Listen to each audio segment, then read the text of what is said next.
Welcome to another In Wheel Time podcast, a 30-minute mini version of the In Wheel Time car show that airs live every Saturday morning, 8 to 11 a.m. Central. You know, I wish we would have rehearsed the thing where we go, hello, hello, hello, hello. We didn't have to rehearse it. We just did, didn't we? Close enough. Well, I think that was pretty exciting. Okay, see you next week. Hey,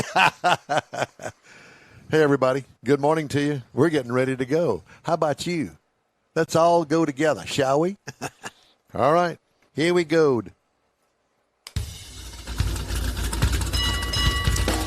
Welcome to the In Wheel Time Car Talk Show. Just ahead, we talked to Clint Cox with Tx4wd. I guess that's wheel drive. Yeah, 4WD. 4WD. Mars reviews the Ram 2500.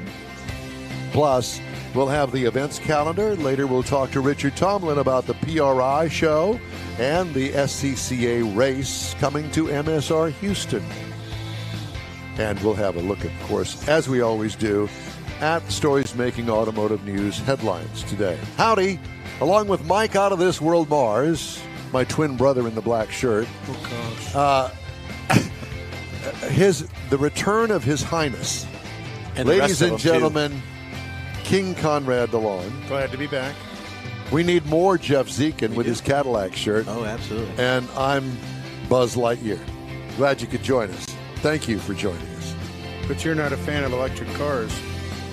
Did he have an electric car? So how could you be Buzz Lightyear? I don't know. He had a battery-powered space vehicle. Oh. Well, what powered George Jetson's car? Neutrons. Something nuclear. Nuclear. The Pointer Sisters. The Pointer Sisters. Hey, it's a great Saturday morning. Live from Houston, Texas. It's the In Wheel Time Car Talk Not Show. Anymore. Yeah. And obviously the madness has begun. The caffeine has kicked in, and we're all raring to go. If you say so. Raring to go. Mm-hmm. So, Conrad, you know, you didn't bring back a souvenir hammer or anything from California? Spent a lot of time with the family, which was fun. Yeah. Went to Rochelle's place. She just, she sold her house back in April and bought her a new house, a new build. Where is she? Clovis, California, which is a suburb of Fresno. So it's still in Fresno. All right. And what is she doing these days? She's still doing event planning and wedding planner. Okay, gotcha. Ready to do yours. I'm good right now, thanks. Okay. Thanks for asking. We're going to fly her in? Sure. Uh-huh. You can go ahead and flip that bill. Probably would. Mr. Mars, how have you been this week, sir? Been good this week. And he obviously preoccupied over there with somebody our or guest, doing I'm something. trying to get our first guest, trying to get the audio test with him, but it was a good week. We had actually got some stuff done. Without the internet? Up until the internet crashed yesterday. But that seems to be an ongoing issue over there in the Neederville intergalactic area. Yes, it's the satellite, the cloud cover, and the satellite doesn't come through. The cloud cover and the satellite. The cloud cover is caused by pollution. Over there. So we're going to blame it on global warming that I can't get internet sometimes. That's it, global warming. Everything else seems to be working. Because when you come over is that the Sunshine Bridge? What's that bridge you come over from Orange? The Orange Bridge. The Rainbow Bridge. The Rainbow Bridge. And you just kind of see that's all the one that your dog passes over when they pass on, the Rainbow Bridge. Oh. I thought it was a San Francisco thing. No, that's the Golden Gate Bridge. Same. But when you drive over that into Port Arthur, Nederland from at night, the whole city's glowing orange. From the fires, from the flare stacks of the refinery. Yes. And the orange I can't hear you, Mike. Yeah, you got to put your microphone on to be able to talk. You're saying that and the orange lights they use the safety lights. That way, because they don't want you to see the green. Everybody glowing green. Okay, that's it. Yep. And Jeffrey? Yes, sir. How's the Cadillac running? Good. Yep. Good to hear. Fine. Was it not running good? No. No, I was just checking. You just checking. Yeah. Well, it's going to be an exciting morning. Is our first guest ready to go? Yes, sir. I believe so. All right, well, let's just give it an old shot here and talk to Mr. Clint Cox with Texas 4-Wheel Drive. Clint, hello. Good morning. Good morning. How are you, gentlemen? Wow, you sound really good this morning coming through the intergalactic space connection that we have with you this morning. So do you, actually. That's what I hear. Okay. Well, that's good to know. Texas 4-Wheel Drive, where are you based out of? Houston. Houston, Texas. Okay, Yes, sir. Very good. Well, I would imagine with the popularity of 4-wheel drive SUVs, Jeeps, Broncos, and whatever homemade thing that you've got, or that's always what I've always wanted. Homemade? A homemade 4-wheel drive, kind of like a Myers-Manx, but my own creation. And I just think that would be really cool. could do Do that to you your have vet. any of those things in your club? Let's do it to your vet. Did we lose him? I'm sorry? Did we lose you? No, I'm here. Okay. I was just trying. I'm still having trouble understanding. So do you have any homemade 4-wheel drive vehicles in the club? Homemade? Yeah. Oh, yeah. They are typically of the tube chassis LS motor 1-ton variety. Nothing. Nothing like a Myers-Manx. Okay. Well, that's okay. It doesn't mean it had to be a Myers-Manx. It could be anything. No. I mean, usually, so me and my friends usually say that to go off-road, especially in an off-road club and some of the terrain that we tackle, you pretty much have to be, you're about 90% mechanic, fabricator, and 10% driver. Yeah. Because things like this happen. Yes, I can only imagine. So I would imagine also that you have a friend/spotter to help you not get into trouble like that behind you. Sometimes, yeah. Usually, I mean, we're doing some pretty difficult trails that require that, we just can't see out. We can't see everything. Correct.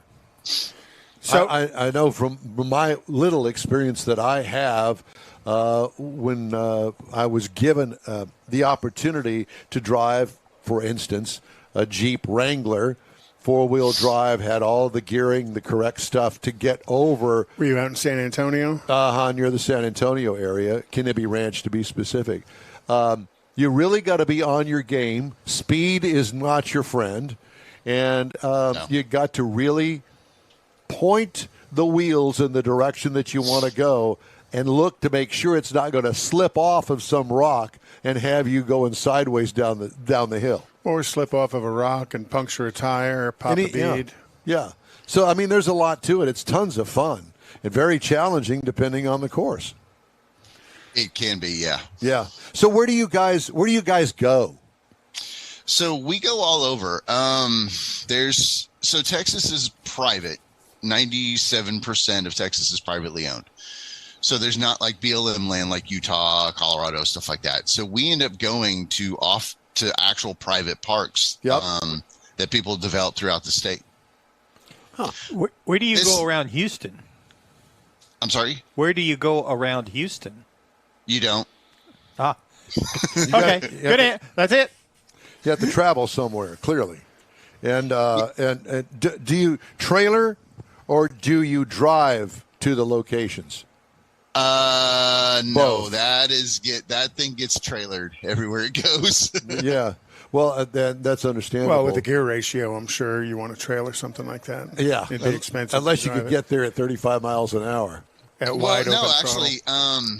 that thing has got. It's actually got decent trail. It's actually got decent road manners. It'll cruise comfortably about 65 miles an hour at about 2,200 RPMs. That's not bad. Now, with 40-inch tall tires and 539 gears, it does okay. 539. Wow. It sounds like some of the drag racers that I used to know back in the day. What do you got? What kind of rear end you got in that thing? Oh, it ain't no 410. We got a 539 in it. We're only doing 10,000 RPM as we cross a quarter mile in fourth gear. So you say there's really no place in the Houston area. When I got my first H2, I went out to Spring Creek out there on the north side. I used to go out there. So, but that's not available anymore? No, Spring Creek has been privately developed years ago into what it is now. I think it's just a nature area and a nature park. Around Houston itself, inside of Houston, Houston and very small surrounding areas, there's not really much. There's just a bunch of mud parks, and I'm not really interested in doing mud stuff. No, because that's a whole other category. It is. So for me to go out, for me and my buddies to go out, I mean, you load them on the trailer and you're committed to at least 2, 3 hour, 4 hour, 5 hour drive. Yeah. Isn't there a place up near Madisonville, up 45 near Madisonville? I see signs for it.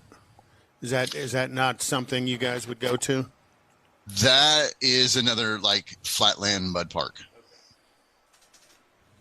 I mean, in order to get to any kind of geographic, something that we would actually want to tackle, like hills or stuff like that, you'd have to go to either East Texas or around Austin, north of Austin area.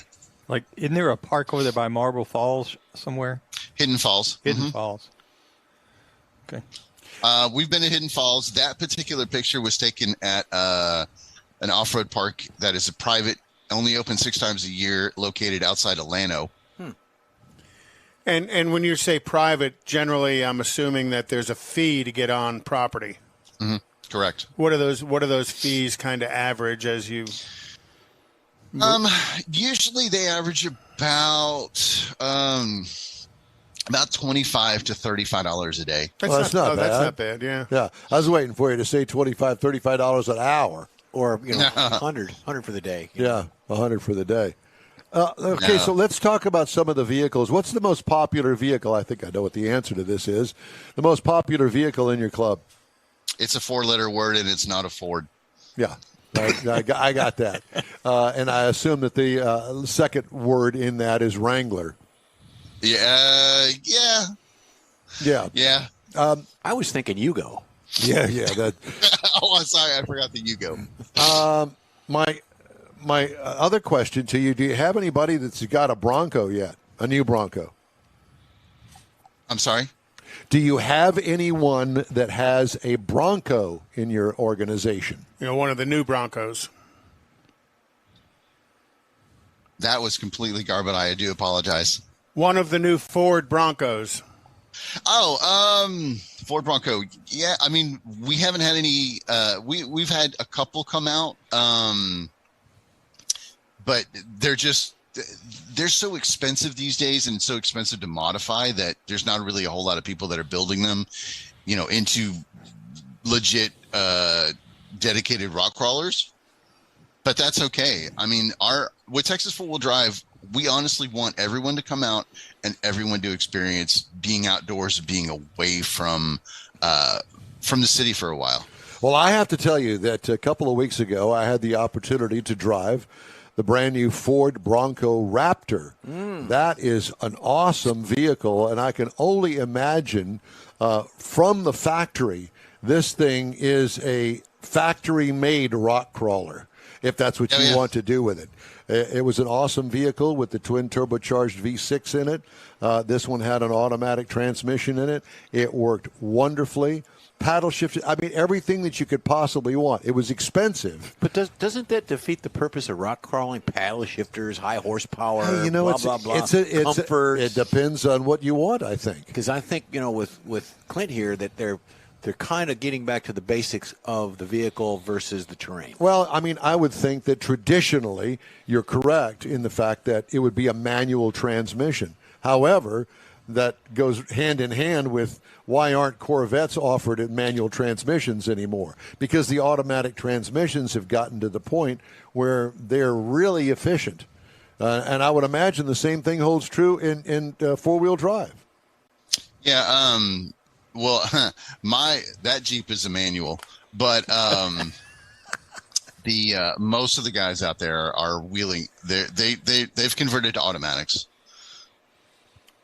And the horsepower thing, I mean, it's okay. I mean, yeah, it's nice. It's not really necessary. When we're crawling around, we don't really need, we need torque. We don't need horsepower. Right, right. Mm-hmm. Do you have anybody in your club that has the diesel Jeep Wrangler? I have not. I'm pretty sure we do. I haven't wheeled with them, but yeah, there are some diesels out there. Because to me, I think that the ultimate would be something with a diesel in it, because that's all what it's all about. Low end torque. Lower end torque, and it seems to me that it'd be very efficient going through the rocks and the terrain. But you're also blowing coal in nature, so you're having all that soot and exhaust. Well, look at you, Mr. Tree Hugger. Oh, my God. You talk about a party pooper, invite Jeff, okay? Yeah, I can't imagine that there would be that many Jeep diesels out there that are blowing soot. Yeah, that are rolling coal. Yeah, no. Well, my experience is, the Jeep crowd tend to leave an area cleaner than they found it. True, yeah. Those that, yes, and especially in clubs, you got people that are well aware of all of that sort of thing. Yeah, I got it. So do you guys have meetings? Do you all just get together for these rock crawls or whatever it is, off-roading parties that you do? Yeah, we're not really a social club. We'll do some social things. Like after this, I'm going to a social thing.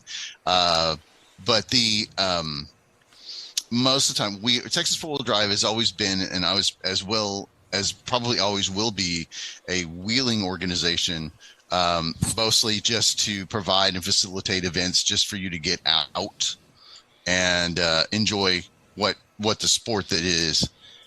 And the website is tx4wd.org.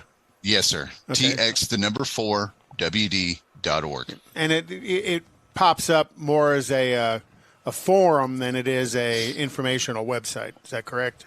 Yes, that's correct. There is a forum. We're all over Facebook as well. Instagram, you can find us on Instagram. I've got a great group of presidents that organize events, multiple styles of events throughout the year. At least one of us has a great group of presidents. Sorry. Wrong direction. I broke. I have a Jeep. And these guys do a great job just organizing them, getting them out there, getting people to show up, showing them what the off-road life is really about, because a lot of people fall in love with the idea, but they don't, when it comes to actually off-roading it, they're like, they get a little nervous and a little scared. We offer 101 classes. We will teach you how to drive it. We will teach you what to look for. We will primer you with the equipment needed. You can't just, you can just go buy a Jeep or an off-roader and go out and explore, but we want you guys to be safe. We want you to be responsible. We try to do it as the old timers used to, and teach, educate, and constantly improve. Sounds like a great bunch. Yeah, very nice. Well, Clint, it's great to talk to you. TX4wd.org. We appreciate you, sir. Thank you, and Happy New Year. Excellent. Thank you, gentlemen. Okay. Time now for the events calendar here on the In Wheel Time Car Talk Show. Let's see what we can come up with. Conrad, who's been off for, a month? About a month, yeah. Well, he's back. He's back. He's back. And he's put together a calendar of events that are coming up. And the one that is near and dear to our hearts is right around the corner. Next Saturday at Tailpipes and Tacos at Lupi Tortillas in Katy off of Kingsland and the Grand Parkway. 99, the Grand Parkway. Not Katy, the original Lupi 1. This is Katy at Kingsland and Grand Parkway. Actually, Lupi 1 is not in Katy. It's in Houston. Yeah. But if you ask the Uber driver to take you to the one in Katy, he's going to take you to one. Well, he is an idiot. Has. Yeah. Or the one down on Echo Lane because it's on the Katy Freeway. Moron. Anyway, so I regress. Tonight at 7 p.m., Driver City, HPC, Fast Cars and Cigars at Casa de Monte Cristo. Ah, that's your cup of tea. Up there. You're a big cigar guy, aren't you? No, not really. I've smoked a couple of them, and I think I've puked.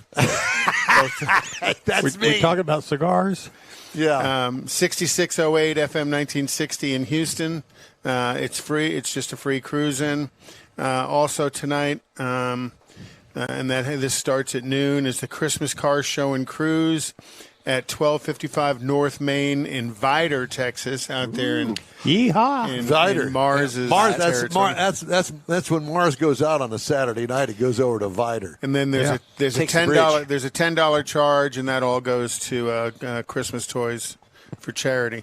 The Christmas Toy Drive and Car Show at 1923 Sam Houston Street in Liberty, Texas, and that's an open cruise-in. Ocean View Classics and Toy Drive at 636 North Bayshore Drive in LaPorte, and that starts this morning. Bring an unwrapped toy for donation. Also, tonight, starting at 5 p.m. Sorry, I lost my spot. Tonight, starting at 5 p.m. is the Brookshire Brothers Cruise-In Montgomery, Texas. The Brookshire Brothers Cruise-In. Yeah, Brookshire Brothers is a grocery store. Correct. Yeah, it's a clothing I store. thought that a clothing store. It's an everything it's a grocery store. No, It's I've a shopped grocery at Brookshire store. Brothers. I have. Yeah. There's one in the airport. Brookshire Brothers. There's one in Jasper. Yeah. You know, you go to all the great places over there. Mm-hmm. Still learning how to play the banjo. Okay. 4:30 tonight at Wharton Cruise Night at Domino's Pizza there in Wharton. That's a free cruise-in. Let's see. Tomorrow, Octane and Espresso at Black Rifle Coffee at 7086 Highway 6 North in Houston. And then also tomorrow, starting at 9 a.m., is the all-team bash at the Fort Bend County Fairgrounds. All right.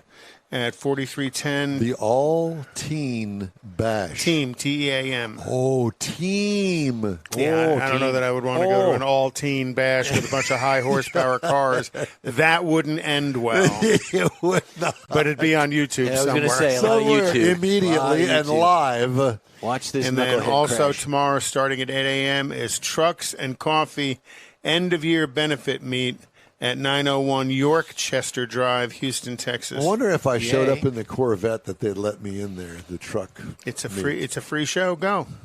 No, it's a truck thing. And then Lake Houston Brewery Car Show we're done. at 10614 FM 1960 in Huffman, Texas. So Huffman is the other side of Lake Houston on 1960. I didn't know that there was a brewery out there, but I guess Cross so. over the Death Bridge across the lake to get over there. The Death Bridge. Why do Yeah. you call it the Death Bridge? Oh, my God. They have some of the most horrendous wrecks on that? that bridge. Because they fly. They break all Well, of yeah, when it's not chocked up with, 1,000 cars trying to get across at one time. Yep. Yeah. And that starts tomorrow at 11 a.m. All right. Is that it? That's what I have. Mars keeps fiddling with his microphone over there, and I don't know why. He's getting ready to go on. Is that what it is? No, wait a minute. He's combed his hair. He's got his makeup on. And ladies and gentlemen, Jerry Garcia. Jerry Garcia with this hour's car review, the 2023 Ram 2500. Can I get a drum roll? Thank you very much. Thank you very much. Yeah, this is the new 2023 Ram 2500 Rebel. It is so new. This is what I got for a Monroney. Let me see that again.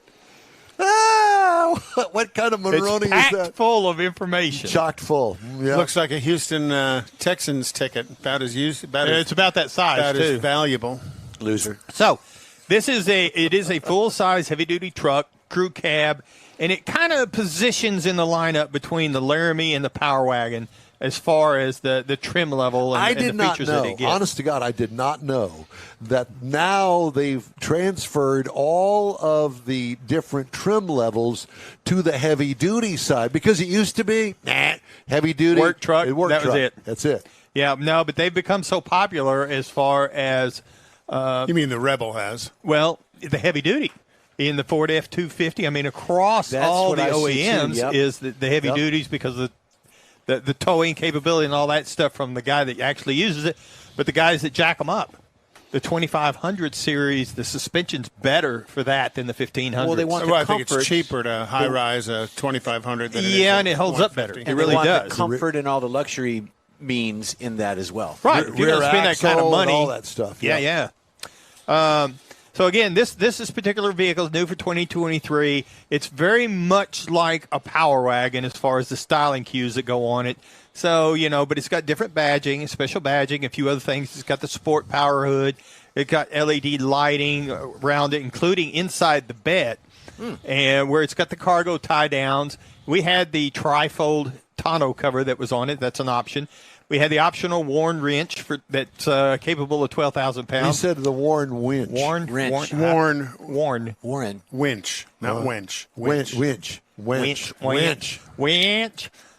Okay. Well, that'll make the Lilienthal's happy. Yeah. I used it. I actually got it as a demo and actually pulled myself up the side of a hill with that thing one time. I was pretty impressed. She was strong. Yes. We had the rain-sensing wipers, and it has the 5-link coil rear suspension, and we had the optional airbags or air suspension. It was rolling on some 20-inch wheels, and it really makes a big difference in this thing. Now, you get into the inside of it. Again, this is a Ram crew cab. It's got 3 different seating layouts in it. You can actually get a bench seat in the front of it. We had the front buckets with the rear fold-up type bench seat in it. Black leather interior all around. We had the 12-inch center stack that was in this thing, which I love that thing because you can do the split screen. There's just so much you can do with it. It'll definitely keep your eyes off the road. And we had the 360-degree surround view, so you could see all around it, which I could see in an off-road environment. That could be very useful. Had the fold-flat rear cargo system, so that the seat folds up, folds out flat on the floor. 2 underfloor storage boxes, one on each side. And we had, of course, the Uconnect 5 audio entertainment system, and it was just, I don't know what you're going to do to get much better than that.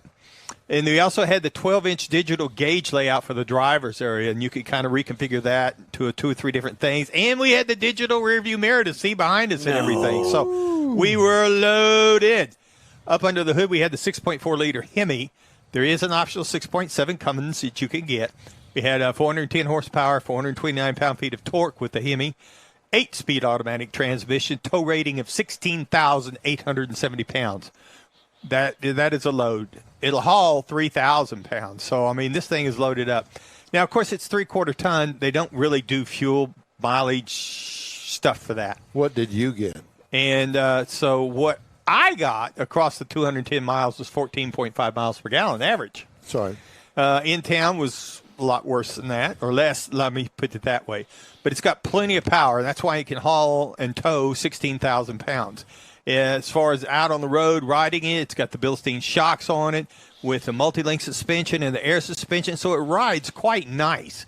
A lot nicer than you might expect for a vehicle like this. If you're looking for something to compare it to, the Chevy 2500 series starts at about $44,000 for the work truck model.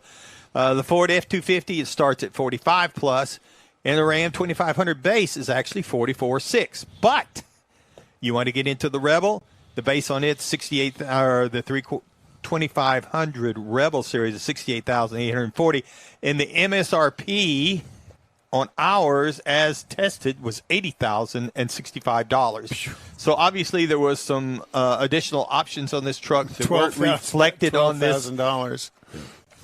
This Monroney. So it is worth more than a Texans ticket. Oh yeah, $12,000 more than a Texans ticket. But it really it was again, with Ram trucks, it just the thing they can do with the ride because of the suspension and stuff, it's really nice. All right. Well, the In-Wheel Time Car Talk Show is available 24/7 through the iHeart Radio app. Just look for the In-Wheel Time Car Talk Show. We also stream on Facebook, YouTube, and InWheelTime.com. Podcasts available at your fingertips from your favorite podcast source. In-Wheel Time Car Talk Show continues right after this quick break. Starting to work on your Christmas calendar? Be sure to add the next Tailpipes and Tacos Cruise-In Saturday, December 17th.